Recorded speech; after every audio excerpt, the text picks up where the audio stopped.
Otep, cher Kamit, aujourd'hui je vais faire un partage avec vous en ce qui concerne le contact avec les êtres invisibles, plus particulièrement le contact avec Mami Wata. Pourquoi est-ce que Mami Wata ne vient jamais quand vous appelez? Pourquoi est-ce que vous n'arrivez pas à la voir? Comment se passe qu'est-ce qui se passe en ce qui concerne le contact avec les esprits et le monde invisible? Parce que, voilà, les gens se plaignent toujours, ils ont contacté tel maître, ils ont payé, ils attendaient que Mami Wata vienne leur rendre visite, elle n'est jamais venue. Ils sont là à l'eau, ils ont fait les rituels, ils attendaient rencontrer Mami Wata, elle n'est jamais venue.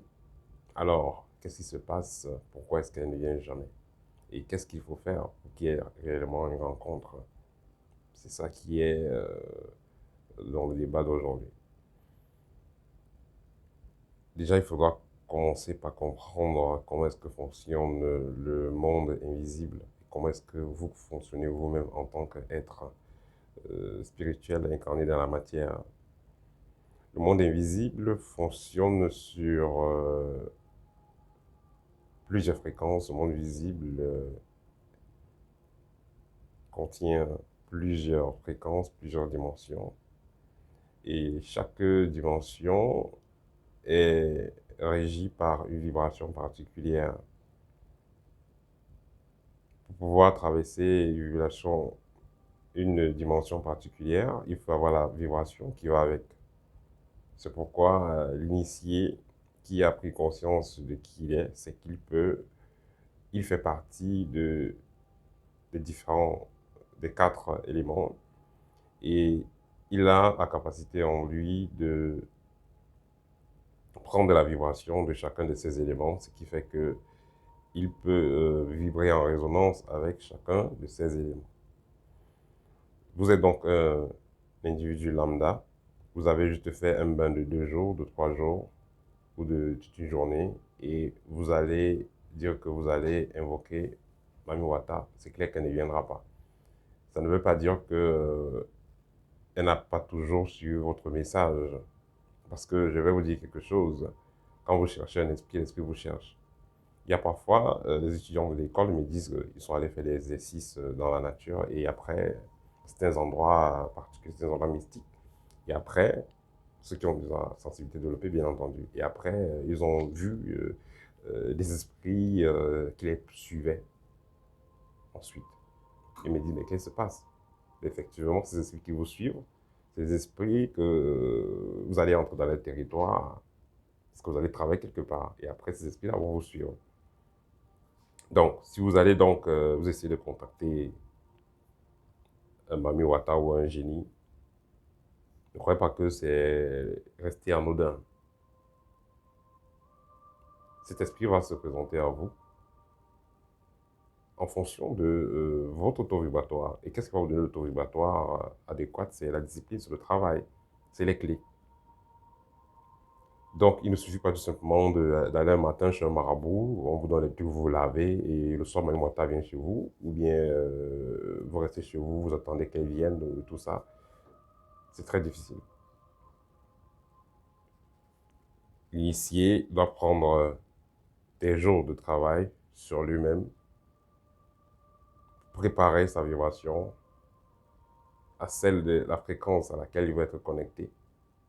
Ici, on va dire par exemple les esprits de l'eau. Et quand il aura la vibration qu'il faut, le contact sera facile. Vous voulez causer avec un Chinois, vous ne connaissez pas le chinois, ce sera compliqué. Je ne suis pas en train de dire aussi que les esprits de l'eau ont un langage particulier parce qu'au niveau des esprits, au niveau de l'esprit, il n'y a pas de langage en tant que tel. Tout le monde se comprend, se comprend. Donc, peu importe, on va se comprendre très bien. Donc, c'est pourquoi les gens vont vous dire que ceux qui ont communiqué avec le Mani Wata, que ce soit peu importe la langue, peu importe la planète, peu importe le pays et tout, le langage, il n'y a jamais eu de barrière de langage avec les esprits. La seule barrière qui va être, c'est la barrière vibratoire.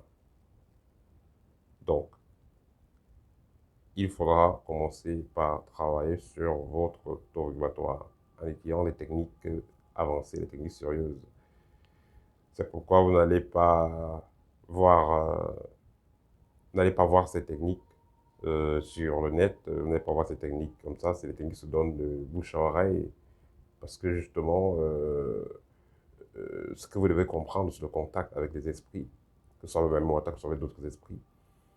Une fois que vous avez atteint la vibration qu'il faut, en un cliquement de doigts, vous pouvez entrer en contact avec la présence, avec l'esprit, avec la divinité que vous voulez. Et échanger de façon bilatérale, de façon consciente. Mais le problème, c'est que si cette connaissance est donnée à n'importe qui, ça va créer un karma quelque part, déjà pour celui qui a donné la connaissance, mais aussi pour celui qui va passer à l'action. Donc, ce qui fait que ces techniques sont données à huis clos à des initiés qui ont passé certains tests, à des initiés qui méritent cela. On ne va pas donner ces connaissances à n'importe qui, parce que celui qui est en contact déjà avec ce monde, avec cette dimension, si il vous met en contact avec cette dimension, sachant que vous n'avez pas mérité, alors ça va aussi freiner son évolution. C'est pourquoi il faut vraiment être engagé dans ce que vous voulez. Il faut vraiment travailler et faire l'effort d'être meilleur dans ce que vous faites comme opération. Alors, les résultats ne tarderont pas à venir. Et c'est dans cette façon de travailler que, à l'époque, j'ai eu les clés pour pouvoir, que j'ai eu les possibilités pour pouvoir entrer en contact avec toutes les divinités qui m'intéressaient. Je pouvais les appeler chez moi et je pouvais communiquer avec elles. Comment? Par ces mêmes clés euh, sur la manipulation du taux vibratoire. Donc, par ces mêmes clés-là, j'ai pu donc ouvrir les portails qui m'intéressaient et communiquer avec les entités qui m'intéressaient. Et une fois que la communication est faite, une fois que la possibilité de communication est faite, euh, vous pouvez avoir donc des enseignements, vous pouvez avoir donc euh, des codes, vous pouvez avoir des techniques qui vous seront transmises directement par ces êtres-là, sans avoir l'obligation de lire des livres physiques pour pouvoir apprendre des techniques. Voilà, pour apprendre directement par ces êtres de lumière-là. En ce qui concerne le contact avec les ancêtres, c'est pareil. Quand c'est fait, vous allez comprendre qu'il n'y a pas de, il n'y a pas de différence en tant que tel entre celui qui est vivant et votre frère, votre soeur, votre maman qui est morte.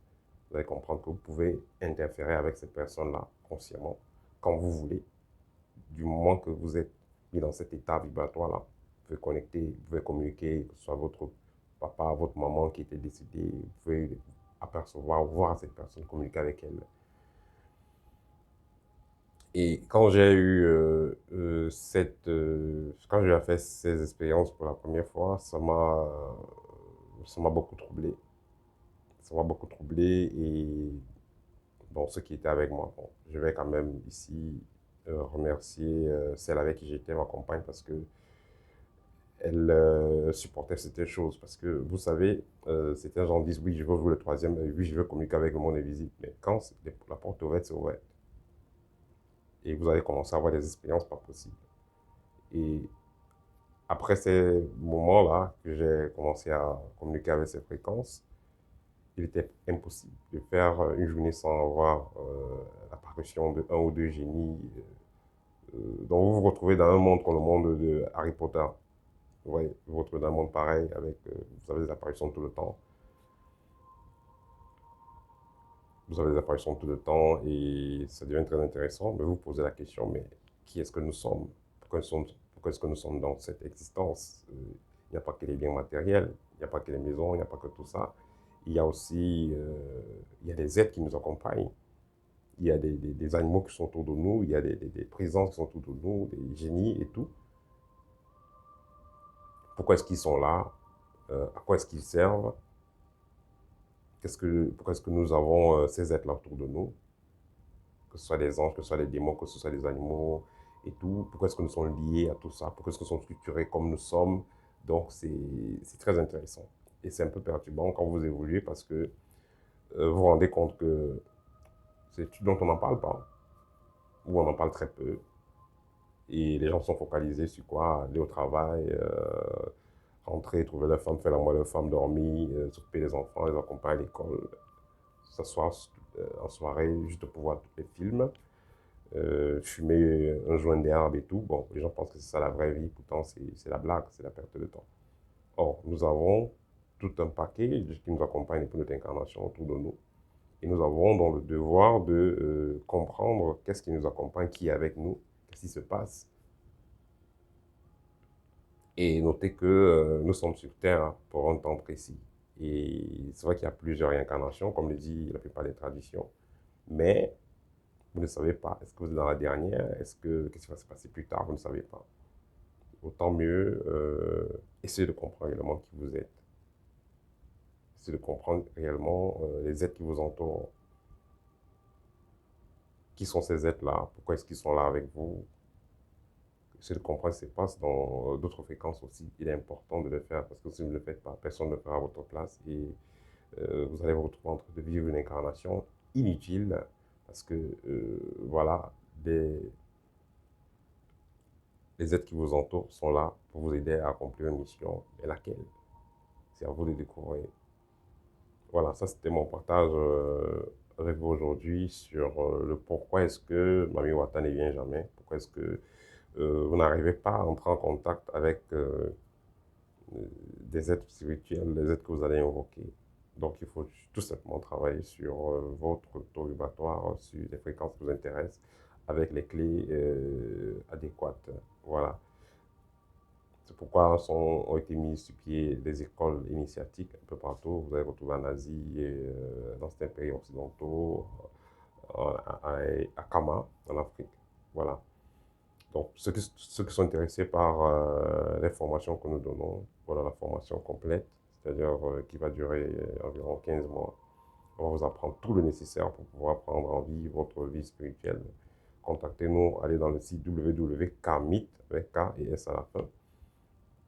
Si vous êtes intéressé par le livre qui vous donne des techniques pour vous libérer des possessions, des blocages, tout ça, le livre est là.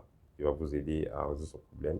Et il y a aussi le livre Art de rayonner qui va vous donner les clés pour pouvoir transformer concrètement votre vie, attirer le bonheur que vous voulez, attirer le rayonnement que vous voulez, faire briller votre étoile, enfin. Enfin, faire briller votre étoile et comment maintenir son rayonnement, amplifier son rayonnement. Voilà, ça c'était le partage aujourd'hui au TEP et à très bientôt.